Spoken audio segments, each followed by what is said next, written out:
पश्चिम बंगाल में चुनाव के बाद पोस्टपोल हिंसा की आशंका के अनुरूप राजनीतिक हत्या शुरू हो चुकी है। भाजपा नेता शुभेंदु अधिकारी के पीए की हत्या पर भाजपा के राष्ट्रीय महासचिव दुष्यंत कुमार गौतम ने कहा कि टीएमसी के नेता भाजपा की जीत को पचा नहीं पा रहे, प्रतिशोध स्वरूप ये हत्या हो रही है।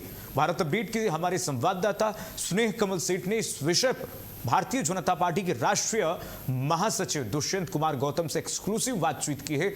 उन्होंने क्या कुछ कहा है, जरा सुनिए।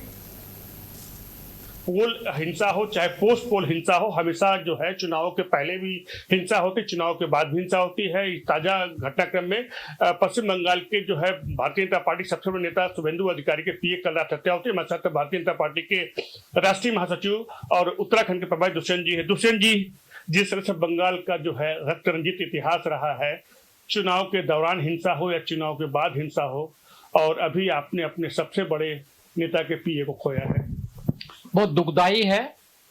अब मुझे लगता है कि किस प्रकार से दुस्साहस किया जा रहा है, ये किसी भी प्रकार से बर्दाश्त से बाहर है। और जो आदत इनको बनी हुई है वहाँ पर वेस्ट बंगाल में, ममता बनर्जी के गुंडों को आदत जो बन गई है, और उनको आज समझ लेना चाहिए। जिस प्रकार से इलेक्शन में बंदिश लगी हुई थी, रोका गया सभी को, लेकिन उसके बाद में ऐसी चीज़ें कोई बर्दाश्त नहीं होगी।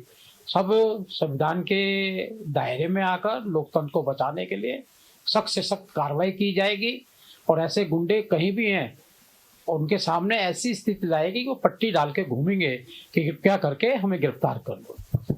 चुनाव आयोग की बात करें, चुनाव आयोग को पहले से ऐसी बात की आशंका थी। उन्होंने स्पष्ट कहा था चुनाव के बाद भी जो केंद्रीय सुरक्षा बलें हैं, जो सेंट्रल फोर्सेस है, वहां पर रहेंगी, निगरानी करेंगी, ताकि चुनाव के बाद भी कोई हिंसा न हो सके। उसके बावजूद इस तरह का दुस्साहस हुआ।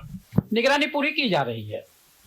आप देखिए, पिछले चुनावों में देखिए, चुनाव से पहले देखिए, चुनाव के दौरान देखिए, उसके बाद देखिएगा किस प्रकार से हत्याओं का दौर चला करता था। सरकार बन जाया करती थी ममता बनर्जी के, उसके बाद भी जिन्होंने वोट नहीं दिया को चिन्हित करके उनके गुंडे उनकी बहन बेटी के साथ बलात्कार किया करते, जान से मार दिया करते थे, घरों को जलाने का काम करते थे। उसकी अपेक्षा देखा जाए तो इनका दुस्साहस सरकार बदलने के बाद भी ऐसा करना मुझे लगता है बहुत दुखदाई है। इनको बख्शा नहीं जाएगा।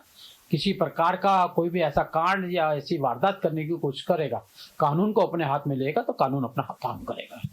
चुनाव प्रचार के दौरान गृह मंत्री अमित शाह ने स्पष्ट कहा था कि वहां बंगाल के गुंडे सुधर जाए, वरना 4 तारीख के बाद उन्हें उल्टा करके सीधा कर देंगे। आपको लगता नहीं अब उल्टा करके सीधा करने का वक्त आ चुका है? बिल्कुल ले गया। मैंने कहा ना कि ऐसा समय आएगा, अभी देखना, ये सब लोग पट्टियां गले में डाल के घूमेंगे, कृपया पट्टे हमें गिरफ्तार कर लो। हम ऐसा काम कभी भी नहीं करेंगे। ऐसे प्रमाणिक तौर पर हमने सरकार चला भी रहे हैं। हमारा काम है जनता को खुशहाली देना, सुरक्षा देना, और सबका साथ सबका विकास में योजनाओं का लाभ देना। ये हमारा काम है, हमारी प्राथमिकता है। देश को बचाना, राष्ट्रवाद को जिंदा रखना, उस पर हम प्रामाणिकता से काम करेंगे। ऐसे लोग मुझे लगता नहीं बचेंगे। बहुत बहुत धन्यवाद। देखा आपने, ये थे भारतीय जनता पार्टी के राष्ट्रीय महासचिव और उत्तराखंड के प्रभारी दुष्यंत कुमार गौतम। कैमरा पर्सन जाकिर के साथ मैं स्नेह कमल, भारत अपडेट, दिल्ली।